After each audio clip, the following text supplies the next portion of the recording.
Hi friends, ఈ వీడియోలో మనం వ్యాపార రకాల గురించి వివరంగా తెలుసుకుందాం. మొదటగా తయారీ వ్యాపారాలు. తయారీ వ్యాపారాల్లో ఉత్పత్తి మరియు మార్కెటింగ్ వ్యూహాలు 3 ప్రధాన విధాలుగా ఉంటాయి. 1. స్టాక్ కోసం తయారీ. ఫాతిమా తన గత విక్రయాల డేటా ఆధారంగా వినియోగదారుల డిమాండ్ను అంచనా వేసి ఉత్పత్తిని ప్లాన్ చేస్తుంది. ఇందులో ప్రత్యక్ష ఆర్డర్లు లేదా కస్టమర్లు అందుబాటులో ఉండరు. అదేవిధంగా నిల్వల అధికత లేదా కొరత సమస్యలు తలెత్తే అవకాశం ఉంటుంది. 2. ఆర్డర్ కోసం తయారీ. హెలెన్ అనే వ్యక్తి కస్టమర్ ఆర్డర్ వచ్చినప్పుడు మాత్రమే ఉత్పత్తిని తయారు చేస్తుంది. ముడి పదార్థాలు కూడా ఆర్డర్ కన్ఫర్మేషన్ తర్వాతే కొనుగోలు చేస్తుంది. ఇందులో నిల్వల సమస్యలు ఉండవు, కానీ కస్టమర్ వేచి ఉండే సమయం ఎక్కువగా ఉంటుంది. అసెంబుల్ కోసం తయారీ. నెల్సన్ కస్టమర్ ఆర్డర్ వచ్చిన తర్వాతే ఉత్పత్తి ప్రారంభిస్తాడు. ముడి పదార్థాలు ముందుగానే అందుబాటులో ఉంటాయి, కాబట్టి వేచి ఉండే సమయం తక్కువగా ఉంటుంది. ఇందులో అవాంఛిత ముడి పదార్థాల ఖర్చు ఉంటుంది. ఈ తయారీ వ్యాపారాలకు కొన్ని ప్రత్యేక లక్షణాలు ఉంటాయి. 1. ఉత్పత్తి ప్రవాహ చార్టు. ఉత్పత్తి ప్రక్రియల నిర్వహణకు ప్రణాళిక అవసరం. 2.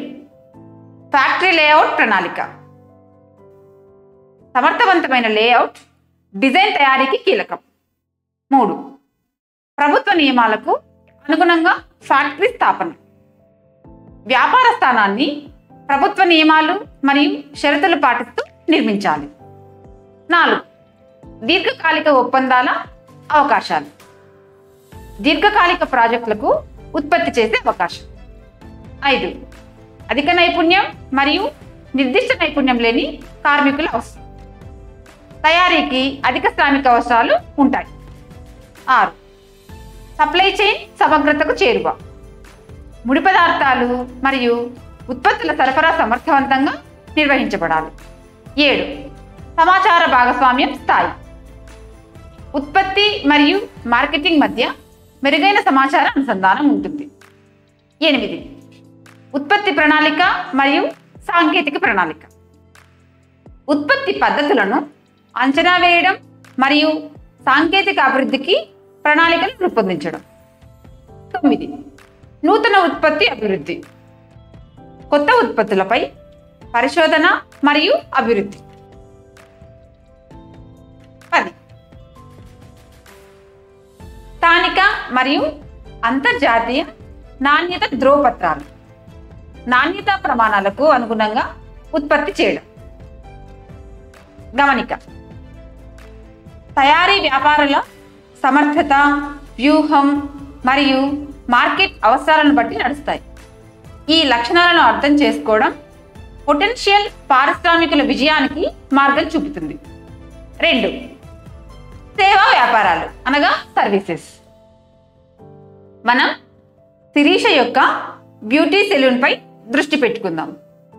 ఇది అనేక రకాల సేవలను అందించే సంస్థ. ఈ రకమైన సంస్థలను సేవా వ్యాపారాలు అంటారు.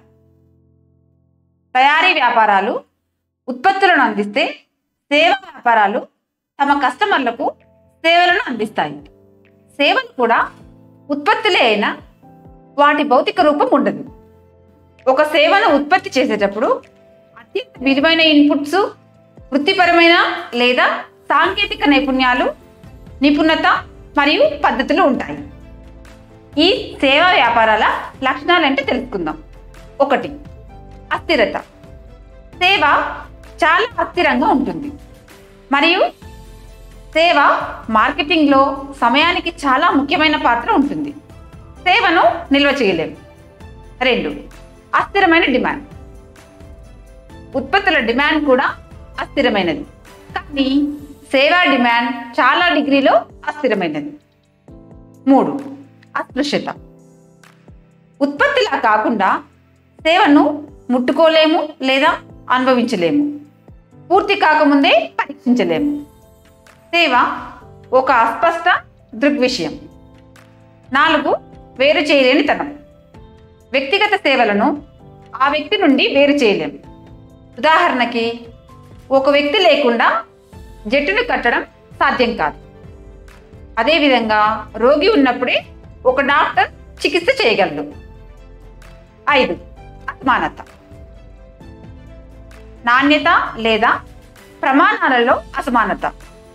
సేవ, ఫీజు ఆధారంగా లక్షణాలు ఉంటాయి. ఒక ఉత్పత్తి నాణ్యతను భౌతికంగా పరీక్షించవచ్చు మరియు అది ఒకే తయారీ ప్రక్రియకు ఒకటే. కానీ సేవ ప్రతి వ్యక్తికి వేరుగా సృష్టించబడుతుంది మరియు వేరుగా అందించబడుతుంది.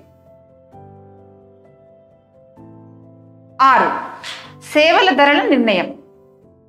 సేవల ధరల నిర్ణయాల అస్థిరత, డిమాండ్లో అస్థిరతలు మరియు వేరు చేయలేనితనం వంటి అంశాలచే ప్రభావితం అవుతాయి. సేవ ధర, డిమాండ్ మరియు పోటీ ఆధారంగా ఉంటుంది. ఇక్కడ చర ధరల విధానం ఉపయోగించవచ్చు. అదేవిధంగా 3 ట్రేడింగ్ రిటైలింగ్ అనగా వాణిజ్య వ్యాపారాలు. కొనుగోలు మరియు అమ్మకం వ్యాపారాలు వాణిజ్య వ్యాపారానికి పర్యాయపదాలు. ఇది ప్రారంభించడానికి అత్యంత సులభమైనది. ఇక్కడ తయారీ ప్రక్రియ లేదా సేవ సృష్టించే ప్రక్రియ ఉండదు.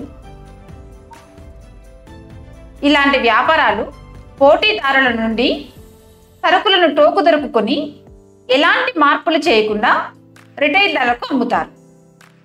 ధరల తేడా స్థూల లాభం మార్జిన్. అమ్మకాలను చేయడంలో ఇతర ఖర్చులు లేదా వ్యయాలు ఉంటాయి. సంబంధిత ఖర్చు తీసివేసినప్పుడు ఆ మార్జిన్ను నికర లాభ మార్జిన్ అంటారు. సాధారణంగా ప్రభుత్వాలు కొనుగోళ్లు మరియు అమ్మకం వ్యాపారాలకు ప్రోత్సాహకాలు లేదా ప్రత్యేక వ్యాపార మద్దతు పథకాలను అందించరు. ఈ విధంగా వివిధ వ్యాపార రకాలు ఉంటాయి. ధన్యవాదాలు.